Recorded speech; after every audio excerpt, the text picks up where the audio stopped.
Pada video ini saya akan melanjutkan penjelasan saya tentang image compression, khususnya tentang kompresi JPEG. Jadi pada video-video sebelumnya, saya sudah menjelaskan tentang konsep image compression, apa itu image compression dan berbagai jenis image compression. Khususnya kita akan bicara ke arah JPEG, karena JPEG ini adalah image compression yang paling populer. JPEG sendiri memakai begitu banyak metode di dalam image compressionnya. Ada run length coding, ada Huffman coding, ada DCT. Nah, bagian-bagian itu saya sudah jelaskan dalam video sebelumnya.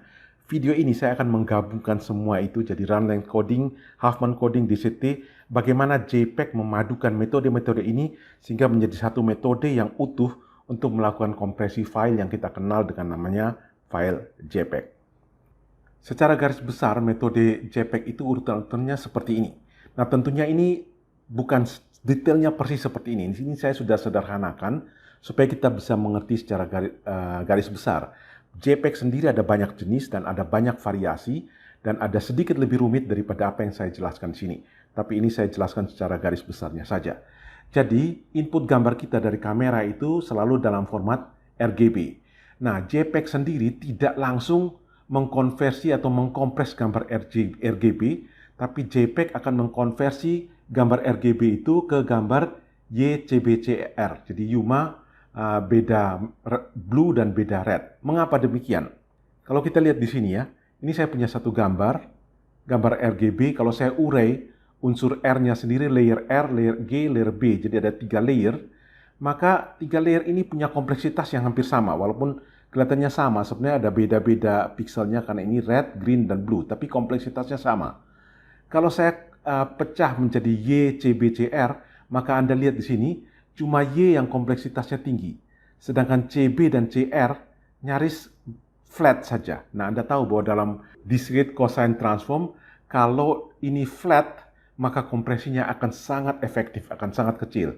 Itulah sebabnya kenapa JPEG tidak mengkompres gambar RGB, tapi dia mengkompres gambar YCBCR. Jadi langkah pertama adalah rangka mengkonversi ke RGB ke YCBCR. Kemudian langkah selanjutnya adalah untuk segmentasi, memotong jadi 8x8 seperti saya sudah jelaskan dalam video sebelumnya. Kemudian DCT, kemudian kuantisasi. Sesudah itu ada run length coding dan Huffman coding. Kemudian Huffman coding baru kita ketemu file JPEG-nya. Saya akan menjelaskan step by step. Nah, pada tahap ini saya anggap kita sudah mengkonversi dari RGB ke YCBCR. Dan ini saya tunjukkan cuma satu layer saja. Misalnya ini saya punya satu layer. Ini ada berapa ini? Ada 16 baris, ada 24 kolom, begitu ya. Ada cukup banyak, ada 384 pixel tentunya. Jadi ini, maka kita masuk ke langkah berikutnya. Langkah berikutnya adalah segmentasi 8x8. Jadi ini sudah disegmen. Kebetulan ini cuma ada 6 segmen, masing-masing ukuran 8x8. Langkah berikutnya, lakukan proses DCT. Nah, Anda sudah tahu proses DCT. Proses DCT akan membuatkan hasil seperti ini. Kita sebenarnya berharap agar angka yang tidak nol itu ada di segitiga atas saja begini. Tapi kenyataannya DCT ada angka-angka yang lain. Yang kecil tapi mendekati nol tapi belum nol. Karena itu kita perlu langkah berikutnya adalah langkah kuantisasi. Nah, Anda lihat begitu saya masukkan langkah kuantisasi, ini saya pakai kuantisasi, saya menggunakan 4 kali key. 4 kali matriks JPEG-nya. Jadi cukup kompres, cukup tinggi, begitu ya. Anda lihat hasilnya sudah banyak yang nol di sini. Kecuali yang pojok-pojok kiri atas, pojok-pojok kiri atasnya adalah offset DC-nya.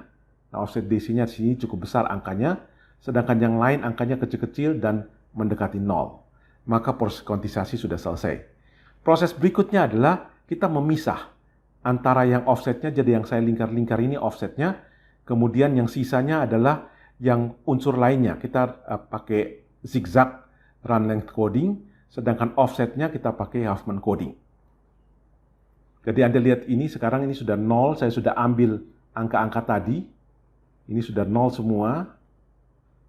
Angka-angka tadi saya sudah ambil di sini 27, 26, 27, 26, 22, 27. Anda lihat tadi ya. Ini 27, 26, 27, 26, 22, 27. Oke, angka-angka ini saya melakukan proses Huffman coding. Nah, Anda tahu Huffman coding, kalau tanpa Huffman coding, setiap angka itu disimpan dalam 8 bit. setelah Huffman coding, karena ini angka 27 sering muncul, maka angka 27 cuma disimpan sebagai 1 bit, 1, 1, 1. Kemudian angka 26 disimpan sebagai 01, kemudian angka 22 disimpan sebagai 00. Jadi ini angkanya, kalau kita konversi balik ke angka biner, maka ini jadi 1011, 0100 itu 180. Kemudian ini kan cuma 1 bit, jadi saya buat jadi 1000, 0000, jadi 125. Jadi sudah selesai untuk yang DC offsetnya, saya konversi dengan, saya kompres dengan Huffman coding. Kemudian yang sisanya bagaimana? Oke, yang sisanya tentunya saya tidak perlu lagi proses yang ujung kirinya. Jadi saya zigzagnya mulai dari sini saja. Seperti itu.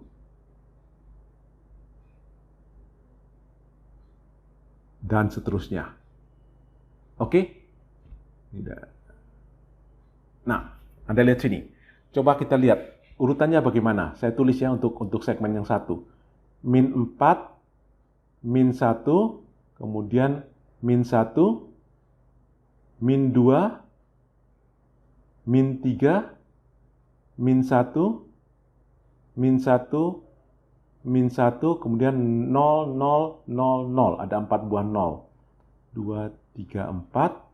Kemudian min 1-nya ada 2. Min 1, min 1. Ini ya, min 1, min 1. Kemudian sudah, sisanya 0 semua. Nah, kalau saya bilang kalau sisanya 0 ditulis 0, 0. Begitu. Ini yang saya tunjukkan dalam video sebelumnya. Cuma ada masalah di sini. Kalau kita pakai cara seperti ini, maka nanti waktu dia ketemu 00 ini, dia pikir sudah berakhir. Karena 00 sebagai tanda berakhir, selebihnya 0. Padahal tidak. Untuk itu, maka khusus yang 00 ini, ada beberapa cara. Ada beberapa cara untuk line length coding di sini.